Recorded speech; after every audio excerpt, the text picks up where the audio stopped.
వివేకానంద రెడ్డి హత్య.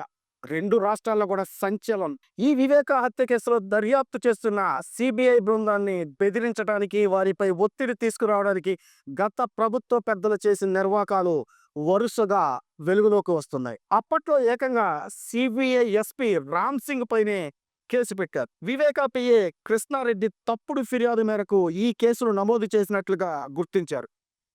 CBI SP Ram సింగ్‌తో పాటు వివేక కుమార్తె మరియు వివేక అల్లుడి పైన కూడా తప్పుడు కేసులు పెట్టారు.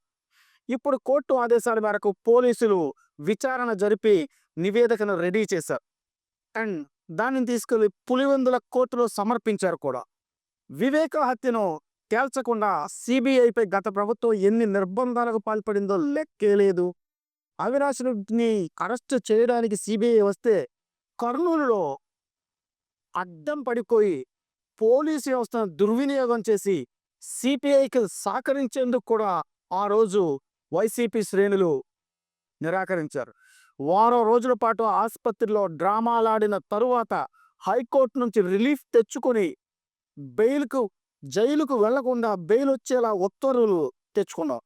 ఇలాంటి పరిణామాల మధ్య వివేక హత్య కేసులో బయటపడాల్సిన అనేక అంశాలు సంచలనంగా మారుతున్నాయి.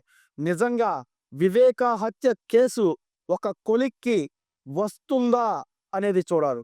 ఆనాడు తెలుగుదేశం ప్రభుత్వం అధికారంలో ఉండగా ఇంకా 2-3 నెలల్లో ఎలక్షన్స్ ఉన్నాయి అనగా వివేక హత్య జరిగింది. ఈ విషయం అందరికీ తెలిసింది.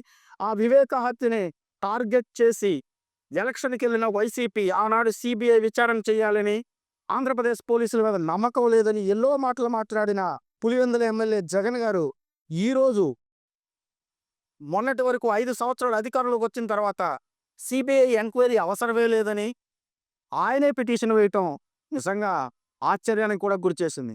అటువంటప్పుడు ఆయన అధికారంలో ఉన్న 5 ఏళ్ళు కూడా ఆ కేసును ఏమీ చేయలేకపోయారు.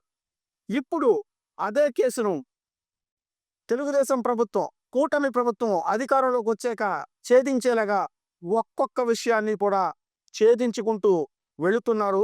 ఒక్కొక్క సంచలనం కూడా నమోదవుతూ ఉంది. వివేకానంద రెడ్డి హత్య కేసు నిందితులను జైల్లో ఉండాలి అని, జైల్లో చూస్తామని కూడా కోరుకుంటున్నాం.